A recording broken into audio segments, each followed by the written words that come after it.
ముందుగా ప్రభుత్వానికి ఒక డిమాండ్, ఈరోజు ఏదైతే బుల్డోజర్ తీసుకొచ్చేసి ప్రజల మీద ఉష్కొల్పుతున్నారో అది నియంత్రిత పాలనకు నిదర్శనం.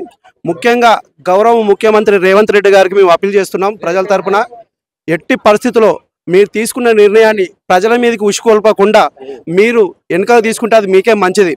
మేము దొరల పాలన కూడా చూసాం. తెలంగాణ తెచ్చిన కేసీఆర్ గారిని కూడా ఏ రకంగా కూర్చోబెట్టామో నిన్ను కూర్చోబెట్టడానికి కూడా పెద్ద పని కాదు. రేవంత్ రెడ్డి గారు గుర్తుపెట్టుకోండి, ప్రజాపాలన ప్రజా వ్యవస్థలో పనిచేస్తున్నప్పుడు ప్రజల గురించి కూడా ఆలోచించి వాళ్ళ బాగోగుల గురించి ఆలోచించి కూడా మీరు నిర్ణయం తీసుకోవాల్సిన అవసరం ఎంతైనా ఉంది. మీరు ముఖ్యమంత్రి స్థాయిలో ఉన్నవాళ్ళు రాష్ట్ర బాగోగులు ఆలోచిస్తూ ప్రజలను కూడా మీరు దృష్టిలో పెట్టుకొని మరి బఫర్ జోన్ అంటారు, FTIL అంటారు. సరే, గవర్నమెంట్ ఏదైనా ఉన్నా చెరులో ఏమైనా ఉన్నా మీరు లీగల్గా నోటీస్ ఇచ్చి మీరు టైం ఇచ్చి తీసుకోవాల్సిన అవసరం ఎంతైనా ఉంది. అలా కాకుండా ఒక హిట్లర్ పాలన తలపిస్తున్నట్టుగా మీరు ఈ విధంగా ఇటాచులు తీసుకొచ్చి మీరు కూల్చడం అనేది సరైన పద్ధతి కాదు. ఇవాళ ఇక్కడ ఎవరు కోటేశ్వరులు లేరు. అందరూ అప్పో సప్పో చేసుకొని కూలినాలు చేసుకొని ఫైనాన్సులు తీసుకొని ఇవాళ ఇల్లు కట్టుకున్న వాళ్ళు ఉన్నాం.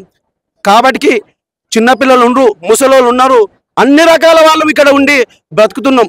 అయ్యా, నువ్వు వచ్చి 9 నెలలు అవుతుంది. ముఖ్యమంత్రి రేవంత్ రెడ్డి గారు గౌరవనీయులు, మళ్ళీ మేము చెప్తున్నాం ప్రజల తరపున, ఎట్టి పరిస్థితుల్లో మీ నిర్ణయాన్ని మీరు గాంక వెనుకకు తీసుకోకపోతే గత ప్రభుత్వాలకు ఏం జరిగిందో మీకు అదే శాస్తి జరుగుతుందని చెప్పేసి నిర్మోహమాటంగా మీకు చెప్పదలుచుకున్నాం. ఏదన్నా గాంక తప్పు ఉంటే మీరు 100% మీరు మా మీద ఖచ్చితంగా యాక్షన్ తీసుకోవచ్చు. మీకు మేము రెస్పెక్ట్గానే ప్రజల తరపున మిమ్మల్ని అప్పీల్ చేస్తున్నాం. మీకు ఇది మంచి పద్ధతి కాదు. మీరు 9 నెలలు వచ్చింది కానీ ఒక్కటి మిమ్మల్ని డైరెక్ట్ క్వశ్చన్ చేస్తున్నా సార్ మీడియా ముఖంగా.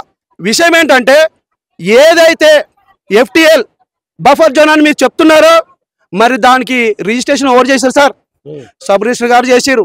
మరి సబ్ రిజిస్టర్ గారు తెలియదు అప్పుడు రిజిస్ట్రేషన్ ఎట్లా చేసిండు? 100,000 లక్షల రూపాయలు తీసుకొని రిజిస్ట్రేషన్ చేసిరు. మరి అప్పుడు తెలియదా? అప్పుడు ఎందుకు ఆపారు? అప్పుడు ఎందుకు ఆపలేదు? మీరు 9 నెలలు అయింది. ఫస్ట్ మీరు గ్రౌండ్ వర్క్ చేయండి. గ్రౌండ్ వర్క్ చేయండి. పై మీ పక్కన ఉన్న వాళ్ళ సలహాదారులు చెప్పినది ఒకటే రైట్ కాదు. మీరు ప్రజల లోపల చొచ్చుకొని వచ్చి ప్రజల సలహాలు కూడా తీసుకొని వాళ్ళ కాడున్న ప్రాబ్లమ్స్ కూడా తెలుసుకున్న తర్వాత మీరు యాక్షన్ తీసుకోవాల్సిన అవసరం ఎంతైనా ఉంది. మన హైకోర్టు కూడా ఎన్నోసార్లు చెప్పింది, వాళ్ళని దృష్టిలో పెట్టుకొని యాక్షన్ తీసుకోవాలి, నోటీసులు ఇవ్వాలని చెప్పింది. అవన్నీ బుట్టదాఖలు చేస్తూ మీరు ఒక నియంత్రిత పాలన లెక్క చేస్తారు. ఇది మంచి పద్ధతి కాదు. మీరు ప్రజాస్వామ్యంలో ఉన్నారు. ఒక్కటి మాత్రం చాలా డిమాండ్ చేస్తున్నాం సార్, ఇదే కాక కంటిన్యూ అయితే మీరు 5 సంవత్సరాలు నిలవడం అనేది సాధ్యపడదు. ఇది మీరు గుర్తుపెట్టుకోవాలి. ఒక తెలంగాణ ఉద్యమాలు చేసిన ఉద్యమ నేతలుగా మేము చెప్తున్నాం, ఇది ఎట్టి పరిస్థితుల్లో మంచి ఆలోచన కాదు. ఇది మీరు ఖచ్చితంగా వెనుక తీసుకోవాల్సిన అవసరం ఎంతైనా ఉందని చెప్పేసి ముఖ్యమంత్రి రేవంత్ రెడ్డి గారికి మళ్ళీ ఒక్కసారి మేము అప్పీల్ చేస్తున్నాం. ఈ టవర్లకు సంబంధించి పెద్ద పెద్ద టవర్లను కూడా కూల్చేస్తా అంటున్నారు, కానీ అలాంటివి కాకుండా గరీబోళ్ళ దగ్గరకు వస్తారు. పెద్ద పెద్ద టవర్లను కూల్చేస్తున్నారు అంటే గరీబోళ్ళ దగ్గరకు వస్తారు. గరీబోళ్ళు రాజకీయం చేయలేరు. గరీబోళ్ళ దగ్గర డబ్బు లేదు. గరీబోళ్ళు కాడ వాళ్ళు లీడర్లు కాదు కాబట్టి వాళ్ళు ఏ రకంగా చేసినా చెల్తాయని ఒక ఉద్దేశంతో ఆ రకంగా చేస్తున్నారు. ఇవాళ ఎంతో మంది పెద్ద పెద్ద లీడర్లు ఉండరు. అంతెందుకు మన కాంగ్రెస్ ప్రభుత్వంలో ఉన్న మినిస్టర్ల దగ్గర లేవా? FTIL లేవా? బఫర్ జోన్ లేదా? ఎందుకు పోలేకపోతున్నారు? ఎంతమంది పెద్ద పెద్ద వాళ్ళు ఇల్లు కూలగొట్టిరో, పెద్ద పెద్ద వాళ్ళ స్థలాలు మీరు లాక్కున్నారో ఒక్కసారి మీరు ఓపెన్ చేయండి సార్. మీరు మీడియా ముఖంగా చెప్పండి, లైవ్ లో రాష్ట్ర ప్రభుత్వం మన రాష్ట్ర ప్రజలకు చెప్పండి. మీరు చెప్పగలుగుతారా? ఒక ఏది నాగార్జున గారి ఒక్కరి పెద్ద ఒకరు కూల్చేసి మిగతా ఎక్కడ చెర్ల కట్టే కూడా అట్టనే ఉన్నాయి. బఫర్ జోన్, FTL ఇంకా కూడా ఎన్నో ఉన్నాయి మన రాష్ట్రంలో. మరి ఎందుకు చేస్తలేరు అంటే ఈ మనయేనా? ఇవాళ మనము గద్దెక్కి కూర్చున్నాక సరిపోదు సార్. శాస్త్రం కాదు, ఈ ప్రభుత్వాలు ఎప్పటికీ శాస్త్రం కాదు. తెలంగాణ తెచ్చిన మన ముఖ్యమంత్రి గారే కేసీఆర్ గారు కూడా ఎక్కడ ఉన్నారో మనం చూస్తూనే ఉన్నాం. రేపు మీకు ఆ గతి పట్టుకోకుండా చూసుకోవాలంటే మీరు ప్రజల తరపున ప్రజల కోసం ప్రజల పాలన అని అనుకున్నప్పుడు మీరు ప్రజల కోసం తీర్మానం చేసుకొని ఫస్ట్ మీరు రండి, వాస్తవం ఏందో తెలుసుకోండి, పరిస్థితులు ఎలా ఉండో తెలుసుకున్న తర్వాత క్షుణ్ణంగా మీరు నిర్ణయం తీసుకోవాలి. కానీ ఈ తొందరపాటు నిర్ణయం వల్ల నష్టం మీకు మాకెంత జరుగుతుందో మీకు అంతే జరుగుతుంది. మీకు నిజంగా కూడా మీరు ముఖ్యమంత్రి హోదాగా దమ్ముంటే ఇంతమంది వేల మంది ప్రజలు ఇక్కడ నివాసితులు ఉన్నారు కదా, ఇంతమంది సబ్ రిజిస్టర్లు ఎంతమంది అయితే ఉన్నారో, మీ ప్రభుత్వం రాకముందు కూడా కాంగ్రెస్ ప్రభుత్వం ఉంది, టీడీపీ ప్రభుత్వం ఉంది, మొన్న తెలంగాణ తెచ్చిన BRS ప్రభుత్వం కూడా చేసిపోయింది. మళ్ళీ మీరే వచ్చారు. ఎంతమంది డిస్మిస్ చేస్తారో డిస్మిస్ చేయండి ఆఫీసర్లని. ఇప్పటి వరకు ఒక్కరినైనా మీరు డిస్మిస్ చేశారో చెప్పండి. కాబట్టి ముఖ్యమంత్రి గారు మీ నిర్ణయాన్ని మీరు వెనక తీసుకోవాలని చెప్పేసి మేము ప్రజల తరపున డిమాండ్ చేస్తున్నాం. సో అన్న మీకు బఫర్ జోన్ కానీ FTL జోన్ కానీ గతంలో తెలిసిందంటే బఫర్ జోన్ FTL ఇక్కడ కొంటున్నాం అని చెప్పేసి మీకు అట్లా ఐడియా ఉంది?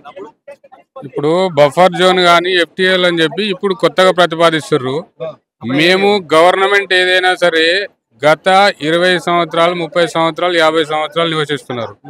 గవర్నమెంట్ కు సంబంధించినటువంటి అన్ని పర్మిషన్లు తీసుకున్న వాళ్ళు ఉన్నారు. ఎవరు ఇల్లీగల్ గా నీకు మూసిలకు పోయి కట్టుకున్న వాళ్ళు ఎవరు లేరు.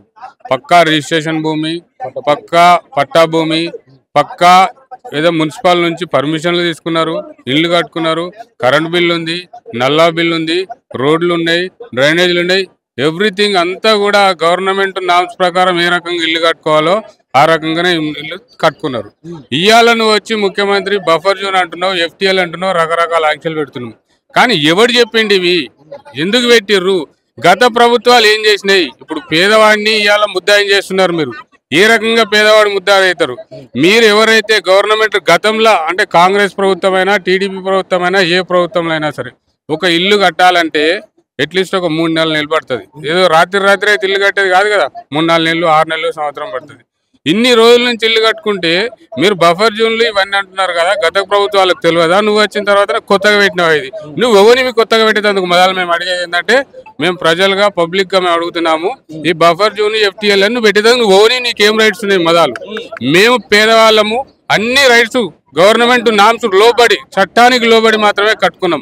ఈ రోజు వచ్చి నువ్వేదో నీ పెత్తనం చూపించాలి అని చెప్పి గతంలో మీరు గవర్నమెంట్లకు రాకముందు చెప్పినటువంటి మాటలు మనం మీడియా ద్వారా చూస్తున్నాం. పేదవాడు గవర్నమెంట్ భూమిలో కట్టుకున్నా సరే వాళ్ళకు పట్టాలు ఇవ్వాలి, రెగ్యులేషన్ చేయాలి అని చెప్పి ముఖ్యమంత్రి రేవంత్ రెడ్డి గారు మాట్లాడినాం. మేమిప్పుడు పబ్లిక్ తరఫున మేము హెచ్చరిస్తా ఉన్నాం. నువ్వు మాట్లాడిన మాట ఏమైంది? నువ్వు ఏదైతే 6 గ్యారంటీలు చెప్పినావో అమలు చేయకుండా ఇవి పూర్తిగా కూడా ప్రజలను మభ్యపెట్టడానికి ఒక హైడ్రా పెట్టి హైడ్రా మారేటువంటి ప్రయత్నం చేస్తున్నావు. పేదవాళ్ళని ఇబ్బంది పెట్టి పేదవాళ్ళ బతుకుల మీద మట్టి కొట్టే ప్రయత్నం చేస్తున్నాము. మళ్ళా కూడా ముఖ్యమంత్రి గారు నేను ఈ సందర్భంగా మీ తరఫున మీడియా తరఫున నేను హెచ్చరిస్తా ఉన్నాను. పేదవాడు ఎవడైతే కన్నీళ్లు పెడతాడో ఆ గవర్నమెంట్ నిలబడదు. కానీ మీరు గవర్నమెంట్ మీ చేతులతో మీరే కూల్చుకుంటున్నారు, ఎవరు కూల్చుకోవట్లేదు. కూల్చుకోవడానికే గవర్నమెంట్ ఈ ప్రయత్నం ఒకటి చేస్తూ ఉంది. కానీ పేదవాళ్ళని ఇబ్బంది పెట్టిన గవర్నమెంట్ ఎప్పుడు నిలవదు. తెలంగాణలో ఒక సామెత ఉంది, ఎద్దేడిసిన వ్యవసాయం బాగుపడది, పేదవాడు కన్నీళ్లు పెట్టిన రాజ్యం కూడా ఎప్పుడు ఉండదు అని చెప్పి కూడా సామెతలు చెప్తా ఉంటారు. మనందరూ కూడా తెలిసి చూస్తా ఉన్నాం. కానీ రేవంత్ రెడ్డి గారు మేము పేదవాళ్ళ తరఫున నిలబడతాం, కొట్లాడతాం, బరాబర్ మేము లీగల్గా ఉన్నాము, చట్ట ప్రకారం ఇల్లు కట్టుకున్నాం. చట్టాన్ని మేము చేతిలోకి తీసుకొని కట్టుకోలేదు. చట్ట ప్రకారం అన్ని రకాల పర్మిషన్లు తీసుకొని ఇల్లు కట్టుకున్నాం. బిడ్డ మా దగ్గరికి వస్తే మీ పడతాం మిమ్మల్ని ఊకోము, మేమేదో ఊక్కుంటామని అనుకోకుర్రి. ఖచ్చితంగా JCBలు వచ్చినా బుల్లోజర్లు వచ్చినా ఎవడు వచ్చినా సరే వచ్చినని పడతాం. నీ సంగతి కూడా చూస్తాము. త్వరలోనే మేము ఒక కమిటీ చేసుకుంటున్నాము. పెద్ద ఎత్తున మాట్లాడి రేవంత్ రెడ్డి ఇంటికి ముట్టడించడానికి కూడా ప్రయత్నాలు చేస్తున్నాము. 100% రంగనాథ్ ఎవరైతే హైడ్రా కమిషనర్ ఇప్పుడు రంగనాథ్ ఉన్నాడో రంగనాథ్ పని పడతాము. రంగనాథ్తో పాటు రేవంత్ రెడ్డి పని పడతాం. 100% కొద్ది రోజుల్లో యాక్షన్ ఉంటుంది. ఇద్దరు పని బరాబర్ పడతాం. ఎందుకంటే వాళ్ళు మా పని పట్టు వాళ్ళ పని మేము పడతాం. అప్పుడు తెలుస్తుంది వాళ్ళకు. ఇంకా ఈ ఆలోచన హైడ్రా అనే ఆలోచన కనుక మీరు కనుక విరమించుకోకపోతే యుద్ధమే, మీతోటి ఎక్కడి వరకైనా సిద్ధమే. ప్రజల తరపున ప్రజా ఉద్యమాన్ని ఖచ్చితంగా తీసుకొస్తాం.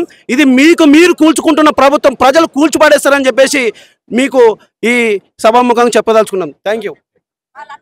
మేమే సార్లము, మేమే పెద్ద మనుషులం అనుకుంటారు కానీ పెద్ద మనుషులు వాళ్ళు కాదు, పేదలు పెద్ద మనుషులు. వాళ్ళు ఏదో మేము గెలిపిస్తే వచ్చినాడు, వాడిని మేము గెలిపిస్తే వచ్చినాడు, మమ్మల్ని గెలిపిస్తే మేము రాలే. వచ్చినాడు ఇంత అన్యాయం చేసాడు. అన్యాయం ఇది. ఎందుకు ఇట్లా సతాస్తుండు? ఏం పుట్టింది వానికి? అక్కడ రోడ్ల మీద బస్సులు దిక్కులో పిల్లలు స్కూల్ కొనికి ఒక ఆటో రాదిడికి కుంటోడో గుడ్డోడో పట్టుకొని పోతున్నాడు.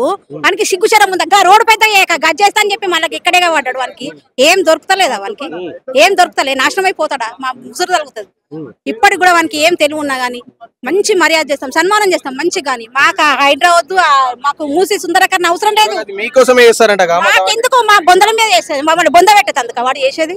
మాకొద్దు, మాకు మూసి సుందరకరణ వద్దు. సాలు ఇట్లనే బతుకుతాం మేము. లక్పత్లము వాళ్ళు పెద్ద పెద్ద బిల్డింగ్లు ఉండి పెద్ద పెద్ద హై లెవెల్ ఉండని, వాళ్ళు మంచిగా ఉండని. దోమది కాదు ఈగ దూరం ప్లేస్లు ఉండని. మాకు అనవసరం, మాకొద్దు. మేము ఈ దోమలనే వస్తాం, మీ మురికిలే వస్తాం, మూసి నీళ్ళే తాగి వస్తాం.